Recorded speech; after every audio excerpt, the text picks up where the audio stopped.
first of all, well, we have to talk about Daniel and Sophia. Okay. Because I am just so, like, just the way, and I think that this is masterfully done. I think that because you've not seen it, so you're sort of like a fresh eye on this.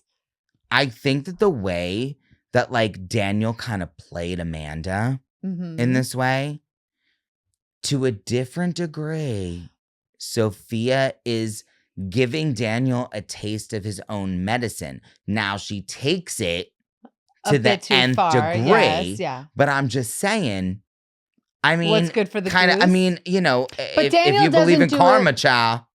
True. He doesn't do it knowingly, but that's just men and women, right? I mean, he's sort of just playing his little field, and she's very calculated in what she's doing with Daniel.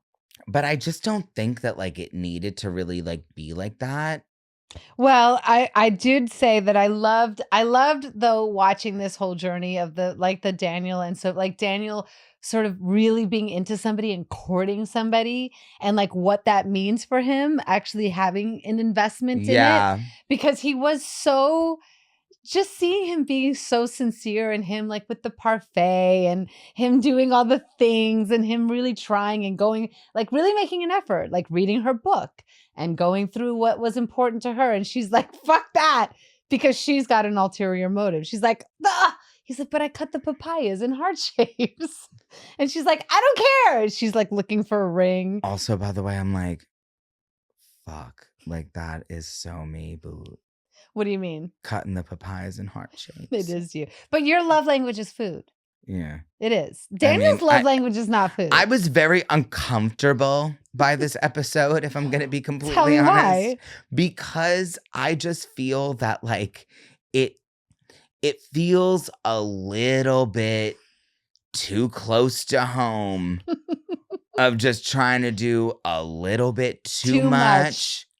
But then also, on the other side, if David does a little bit too much, I'm like, what are you doing? Yeah, you hate that. Get off. You really hate that. So it's a very like that as delicate dance. It is. That we have to do. But anybody, like, look, being with us is a very delicate dance. I think that's been well established. And I think that Daniel and Sophia are a very delicate dance.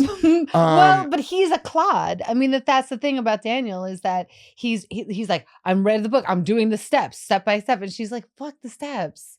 Like... But also, but the thing is, that would be fantastic if she wasn't a complete fraud. She's a complete using him.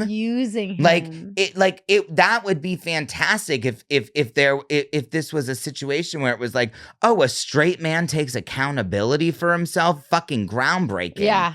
No. But he is, and then she uses him. Well, and she's so, I mean, the lengths she went to. That's the thing about this whole thing with her article, like her writing the article is like 60 days to get a man to engage. But like, nobody has the sort of, what she had. Like, she went and hired a stripper to pretend to be her boyfriend. Like, right. You don't want to get married on that. Like, it's the whole premise is false, right? Like, you're basically lying somebody into marrying. This is also on early 2000s. Wow. This storyline. Yes. Right? This is the rom-com kind of like, how to lose a guy in 10 days. Exactly. We failure to launch, like whatever. I mean, whatever. Okay. I'm just saying that is the situation. However, my question about Sophia as a character, like I guess that my gripe with it is that I get that she was using you for your story, but then for that story to be on the cover of your, like, what was that? What was probably and Terry, correct me if I'm wrong, probably based off of like Ms. Magazine, right? Like off of like a Gloria Steinem magazine. You're purporting yourself to be this kind of like second wave feminist, like it's second wave feminism. Correct, but it's all about getting a man.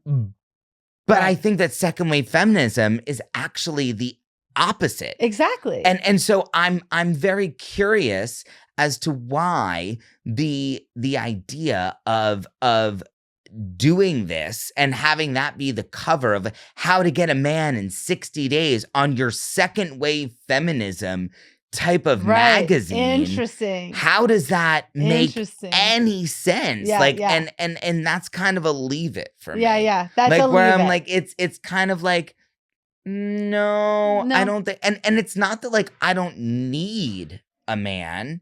It's just kind of like, why? Right.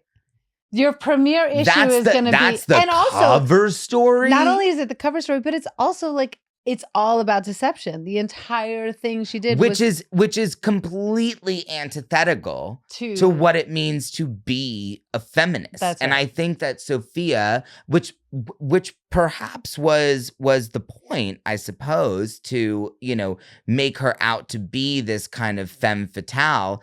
But even that in and of itself is extremely anti-feminist and anti-woman. Because in the meantime, we have a whole other sort of like B story of like Betty sort of working there and sort of like finding her way and like, oh, you're going to be empowered. I was so proud of her, by the way. That's right. I was like, oh my God, here we go. And wait, Becki Newton. No, I have to. Because I need to speak. I wish we need her back just to talk about this episode.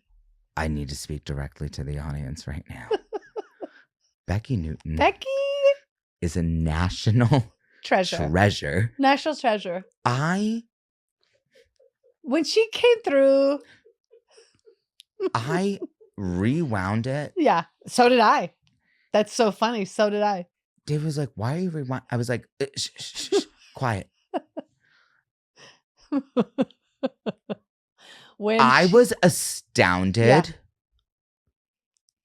It was next level. Man, like and then I was like jealous. Like I was just like, man, you're like that good. She's that good. Shit. Yeah. Like I really was like kind of puffing up my chest about it. Like I was just like, oh my God, you're that good? Yeah.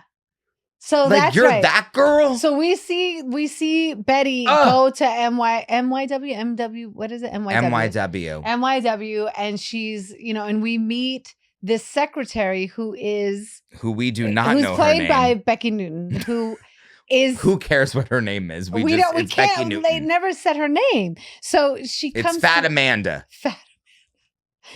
And she's just. I don't like your vest. I love it. So she's just out of control, amazing. And that whole scene was that whole B story to me was brilliant. Of Betty having to write this article. It was super thoughtful. Being introduced into this whole new world that she's coming into. She's really psyched. She's really proud. Yep.